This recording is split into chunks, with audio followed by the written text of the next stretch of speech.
안녕하십니까. Y타임스 논평의 추북일입니다. 이 반일을 통해서 반미를 노리려는 북한의 전략, 여기에 우리는 속고 있습니다. 그래서 반일 프레임은 사실상 매국 행위라 이렇게 말하는 겁니다. 지금 우리나라는 어떻게 흘러가고 있는가 오늘 진단을 해보겠습니다. 일본의 최대 축제 날이죠. 일본이 1일날 나루히토 일왕이 즉위를 했습니다. 그래서 새 연호를 씁니다. 레이와라고 그러죠. 이 레이와 시대를 열었는데요. 일본은 지금 30년 만에 국왕 교체를 통해서 최대의 축제를 지금 펼치고 있습니다. 그러면서 새로운 일본을 만들자 하는 목소리도 높습니다. 1960년에 태어났기 때문에 이 나루히토 일왕이 전쟁을 겪지 않은 전후 세대입니다. 이 전쟁을 겪지 않은 첫 일왕이니까 과거사를 더욱더 객관적으로 볼 수 있지 않을까 하는 기대도 커지고 있습니다. 얼마나 이게 일본의 대대적인 행사인가를 알 수 있는 건 뭐냐면, 도널드 트럼프 대통령이 이 아베 수상이 꼭 일본을 방문해 달라 그랬을 때 이 국왕 교체하는 이 행사가 어느 정도 큰 거냐, 이벤트가 어느 정도냐 그랬더니 미국의 슈퍼볼보다 더 큰 거냐 그랬더니 슈퍼볼보다 훨씬 더 큰 행사라고 그러니까 기꺼이 일본에 가겠다라고 말할 정도로 이번에 일왕의 즉위가 일본으로서는 엄청난 행사라 이렇게 볼 수 있습니다. 그런데 이렇게 일본이 지금 엄청난 축제를 벌이고 있는데 정작 가까운 이웃인 한국과의 관계는 엄동설암보다도 더 춥고 냉랭합니다. 이유는 문재인 정부의 반일 프레임 때문에 그렇습니다. 여기에 이제 좌파 단체들의 반일 선동이 이미 도를 넘어섰습니다. 문재인 정부의 적극적인 지원하에 시작된 이 일제 강제징용 피해자들에 대한 손해배상. 여러분 다 아시다시피 이제 대법원에서 승소 판결을 받았지 않습니까? 그러니까 문재인 정부 들어서 가지고 대법관들을 대거 교체를 했는데요. 이들을 대리하는 민변이 레이와 시대 첫날이죠. 1일날. 그 일본은 지금 엄청난 축제를 벌이고 있는 바로 그날에 일본제철, 그러니까 옛날 이름으로는 신일철주인데요. 이 신일철주금하고 후지코시의 국내 재산을 매각해달라고 신청을 했습니다. 이건 지금 일본 정부가 촉각을 곤두세우고 있는 부분이기도 합니다. 만약에 이 일본제철에 대한 재산 강제 집행이 이루어진다 그러면 일본은 본격적으로 한일 관계를 사실상 문을 닫는 수순으로 넘어갈 수 있다고 경고를 하고 있는데, 이번에 지금 민변이 5월 1일 날 바로 그런 조치를 취한 겁니다. 여기에 이제 민주노총의 강제징용 노동자 상 문제도 닥치고 걸립을 지금 외치고 있죠. 한일 관계가 악화되건 말건 그들은 전혀 신경도 안 씁니다. 오히려 지금 한일 관계의 악화를 노리고 이런 일들을 더 벌이고 있습니다. 그러니까 문재인 정부도 그렇고 이 한일 관계의 악화를 아주 즐기는 듯한 모습을 보여주고 있습니다. 이렇게 나라가 온통 이 반일 프레임으로 들썩거리는 가장 큰 이유가 뭐냐면 문재인 정부가 앞장서서 반일을 선동하고 있기 때문에 그렇습니다. 그러니까 문재인 정부의 좌파는 보수는 친일이고 진보는 반일이다. 이 프레임으로 친일은 곧 뭐냐? 매국 집단이다라는 이미지 더 씌우기를 지속적으로 해왔습니다. 특별히 적폐청산 차원에서 과거사 바로잡기에 나섰지 않습니까? 그런데 일본하고의 관계마저도 적폐로 몰았습니다. 이 엄청난 우를 문재인 정부가 지금 범하고 있는 겁니다. 심지어는 일본을 잘 알자. 이 지일파라고 그러죠. 지일마저도 적폐라 이렇게 몰고 있습니다. 지금 요즘 시대가 어떤 세상입니까? 일본을 방문한 한국 사람이 올해 800만 명 정도로 예상됩니다. 그리고 한국을 찾는 일본인도 300만 명입니다. 그러면 한국과 일본 간의 교류한 인원이 1000만을 넘는다는 이야기인데, 이런 시점에 친일은 적폐다 하는 그야말로 말도 안 되는 이런 코미디가 2019년 문재인 정부에 의해서 벌어지고 있는 겁니다. 그러니까 정치적 목적을 달성하기 위해서라면 국익이고 뭐가 전혀 눈치 보지 않는 이런 망국적인 정치 행태가 일어나고 있는 겁니다. 이걸 통해서 문재인 정부는 스스로 외교적 고립의 길로 가고 있습니다. 역주행입니다. 도대체 문재인 정부는 친일 이퀄 적폐 이퀄 보수라는 프레임을 통해서 뭘 얻고자 하는 겁니까? 두 가지입니다. 요점이 이겁니다. 첫째는 북한이 주장하는 대로 자유한국당을 비롯한 보수 세력 척결의 의도가 숨겨져 있기 때문에 그렇습니다. 그리고 두 번째는 반일을 통해서 반미의 길로 가려고 하는 좌파 집단들의 음모가 숨겨져 있습니다. 그러니까 반일이란 건 뭐냐? 곧 한미일 동맹의 고리를 끊을 수 있다는 점에서 국익을 도외시한 채 반일에 광분하고 있는 겁니다. 그러니까 한미일 군사동맹은 곧 대북한 전략을 성공적으로 수행하기 위한 안보체제나 다름없습니다. 근데 북한의 비핵화를 통해서 한반도 평화를 쟁취하기 위해서라도 이 한미일 동맹은 결코 흔들려서는 안 되는 겁니다. 그런데 문재인 정부가 들어서면서 이 한미일 동맹의 축은 이미 뿌리째 흔들렸습니다. 이미 말씀드린 것 같이 한일 관계가 사실상 국교 단절 수준까지 추락하면서 한일 간의 군사협력은 이미 실종되었죠. 여기에 따라서 이제 미국의 대북 전략도 대폭적인 수술이 불가피해졌습니다. 이제는 중요한 군사훈련에서 한국을 아예 이제 제외를 시키고 있지 않습니까? 미국은 아예 이제 한국은 제외하고 일본과 대북 방어 및 공격 전략을 짜는 제2의 카스트라테프트 미략의 수준으로 퇴행을 하고 있습니다.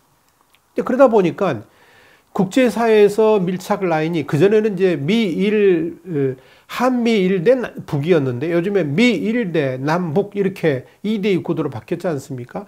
그런데 더욱더 요즘 이제 국제정세는 북러 정상회담에서도 볼 수 있었지만 이 북한 문제에 관해서만큼은 미일 중러 대 남북입니다. 이렇게 대결 구도로 흘러가고 있는 것을 문재인 정부가 얼마나 이게 심각한 것인조차도 인식을 못하고 있습니다. 당연한 말씀이지만 외교는 국익이 최우선입니다. 문재인 정부의 전신이라고 할 수 있는 김대중 정부는 온갖 유혹을 뿌리치고 국익을 최우선하는 일본과의 긍정적 관계를 유지하는 데 최선을 다했습니다. 1998년 1월 일본 정부는 한일 어업협정도 반대했죠. 일방적으로 폐기를 했죠. 그래서 한일 관계가 어느 때보다 긴장 관계였는데 김대중 전 대통령은 그해 10월 8일 날 일본 도쿄로 건너가지고 어부치 게이저 총리를 만났습니다. 그래서 어떤 협상을 했느냐? 일본은 식민 지배에 대한 통철한 반성과 마음으로부터의 사죄를 하고 한국은 새로운 한일 파트너십을 구축한다는 그런 내용의 DJ 어부치 선언을 하기에 이르렀습니다. 그러면서 김대중 정부는 과감하게 일본 대중문화 개방 조치를 취했습니다. 그때 반대들도 굉장히 많았습니다. 그런데 그렇게 결단을 내린 겁니다. 그러니까 한일 간의 미래지향적 관계를 만들려고 그러면 국민 간의 소통이 우선이라는 판단 때문에 그런 결정을 내린 겁니다. 이런 역사적 교훈을 문재인 정부는 도외시하고 있는 겁니다. 국익보다도 재집권이 더 중요하고 경제 어떻게 됐든 말든 우선 남북관계가 정책의 최우선 순위에 있다 보니까 벌어지는 일일 것입니다. 그런데 미국의 경고 때문에 한일 관계를 회복할 수밖에 없는 입장에 놓인 게 바로 문재인 정부입니다. 그러나 아무리 한일 관계 회복을 시도하려고 그러더라도요, 본질이 변하지 않으면 아무 소용이 없는 겁니다. 미국 트럼프 정부는 강력하게 한일 관계 회복을 경고를 했습니다. 그동안 일본을 쳐다보지도 않던 문재인 대통령이 오는 6월의 G20 정상회담에서 한일 정상회담의 가능성을 일본 측에 타진한 것으로 알려졌습니다. 이미 아베 수상은 이번 G20 정상회의에서 문재인 대통령과 회담할 계획이 전혀 없다고 선언을 이미 했습니다. 그런데 이제 일본 교도통신이 지난달 26일 날 보도한 것을 보니까 23일에 한일 외교부 국장급 회의가 있었는데요. 거기에 이제 우리 한국 측에서 김영길 외교부 동북아 국장이 참석을 했습니다. 이 김영길 국장이 일본 측에 뭘 요구했냐면 G20 기간 중에 정상회담을 하자라고 제안했다는 겁니다. 그런데 이제 일본 측은 강제징용 배상 판결 문제라든지 양측 간의 현안 갈등이 지금 많은데 여기에 대해서 이견이 전혀 좁혀지지 않은 상황에서 정상회담을 하는 것조차가 무의미하다. 만약에 정상회담 하려면 그것 문제부터 풀고 하자라고 이야기를 한 겁니다. 그러니까 근본적인 원인은 이런 겁니다. 문재인 대통령이 한일 관계 개선을 위해서 아무 일도 하지 않은 상태에서 구태여 한일 정상회담을 해도 일본 측 입장에서는 얻을 것이 없지 않습니까? 그러니까 구태여 무슨 정상회담 할 필요 있느냐 이렇게 말을 하는 겁니다. 그런 다음에 이제 이게 뭐가 분위기가 좀 이렇게 좋지 않게 흘러가니까 문재인 대통령이 30일 날 아키히토 일왕이 퇴임을 했죠. 이 아키히토 일왕에게 한일 관계에 기여한 것에 대해서 사의를 표명하는 선을 보냈습니다. 이 서신에서 문재인 대통령은 그동안에 일왕이라는 표현을 하지 않고 천황이라는 용어를 사용할 정도로 극진한 예우를 했습니다. 문 대통령은 이어서 나루히토 새 일왕이죠. 즉위를 축하하는 축전도 보냈습니다.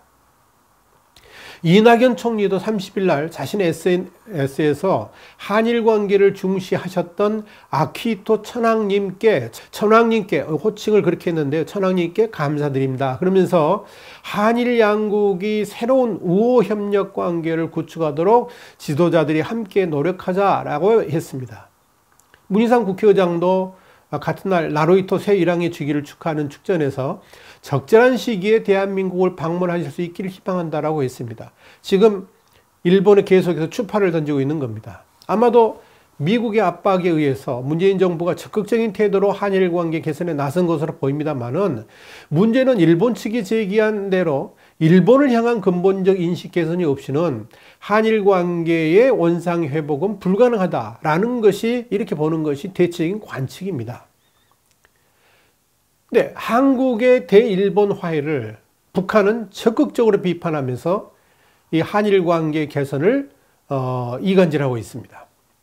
문재인 대통령과 이낙연 국무총리 그리고 이제 또 이 국회에서 국회의원 외교단이 방위를 추진하려고 하고 있습니다. 그래서 이제 관계를 좀 개선해 보려고 그러는데 여기에 대해서 북한이 우리 민족에게 헤아릴 수 없는 불행과 고통을 들씌운 천년 숙적 일본에게 머리를 조아리는 굴욕적인 행태다. 이러면서 강력하게 비판을 하고 나섰습니다. 이 북한의 조평통 산하 선전 매체죠. 우리 민족끼리가 1일날 천년 숙적에게 기어코 머리를 조아릴 셈인가 라는 논평을 냈습니다. 여기서 뭐라고 그랬냐면 흐르는 세월은 많은 것을 잊혀지게 한다지만 조선민족이라면 누구나 절대로 잊을 수 없는 것이 있으니 이것이 바로 우리 민족에게 아물 수 없는 참혹한 상처를 남긴 과거 일제의 천인공노할 죄악이라 이렇게 말하면서 일본 반동들에게 관계 개선을 운운하면서 의원 외교단을 파견한다는 것은 어불성설이고 그것은 민족의 존엄과 이익을 해치는 반역행위다 이렇게 주장을 했습니다. 또 다른 선전 매체인 메아리도 2일날 민심의 반일 감정을 무시하는 의원 외교라니라는 제목의 논평을 통해서 한쪽에서는 미국 상전이 일본과의 관계를 빨리 풀라고 연일 압박을 가하고 있으며 다른 한쪽에서는 보수 세력들이 한일 관계 개선이 급하다며 아부제기를 하고 있지만 정치인들이라면 무엇보다도 민심의 요구를 살피고 민심부터 받들어야 될 것이다 이렇게 주장하면서 오늘날 민심의 반일 감정과 투쟁 기운을 무시한 채 일본과의 관계 회복을 운운하면서 사무라이 족속들과 손을 잡는다면 내일에는 그 대가로 민심의 지탄을 받아야 될 것이다 이렇게 선동을 했습니다. 한마디로 말씀드려서 뭐냐면 한일 관계가 개선되면 한미일 강화로 이어질 것이기 때문에 당연히 비핵화를 거부하는 북한이 어떻게 되겠습니까? 압박이 될 수밖에 없죠. 그러니까 적극적으로 지금 이간 전략을 펼치고 있는 겁니다. 그런데 웃기는 거 하나 있죠. 사정 하나 말씀드리자면 일본이 천년 숙적이라면 6.25 전쟁을 일으켜서 수많은 동족을 학살하고 나라를 초토화시킨 자신들은 도대체 누굽니까? 그럴 말할 자격이 있습니까? 우리 한국인들에게 반일 감정을 부추기는 북한은 정작 우리에게 어떤 존재입니까? 그냥 동족이라고 넘어갈 거 아니지 않습니까? 하여간 그렇다 치고요. 우리 문재인 정부도 한국도 이제는 반일 프레임을 벗어버리고 한일 관계 정상화에 적극 나서야 됩니다. 일본이 1일 나루히토 일왕의 즉위로 새 연호인 레이아 시대를 열었지 않습니까? 그렇다 그러면 지금까지 문재인 정부가 의도적으로 한일 관계를 파국으로 몰고 왔지만 이제는 더 이상 한일 관계를 난도질해서는 안 되는 겁니다. 새로운 한일 관계 정립이 필요합니다. 이건 대한민국의 생존을 위해서라도 절대적으로 필요합니다. 세상이 변하고 있는데 문재인 정부만 쇄국 정책을 펴는 우를 결코 보면서는 안 되는 겁니다.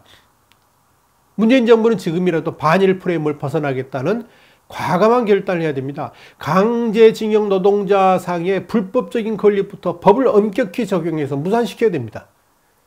아무리 민주노총이 때를 쓴다 할지라도 그 때법을 막아야 됩니다. 위안부 할머니들에 대한 감성적 민족주의에서도 벗어나야 됩니다. 정치적으로 이용하지 말라는 겁니다. 과거사 포퓰리즘에서 벗어나가지고 국익을 지키려는 결단이 필요합니다. 새롭게 일왕으로 즉위한 나루히토는 전쟁 이후 세대니까 식민 지배와 제2차 세계대전에 대한 역사적 부채의식도 없는 전후 세대입니다. 이를 잘 활용하면 극적으로 한일 관계가 회복될 수 있습니다.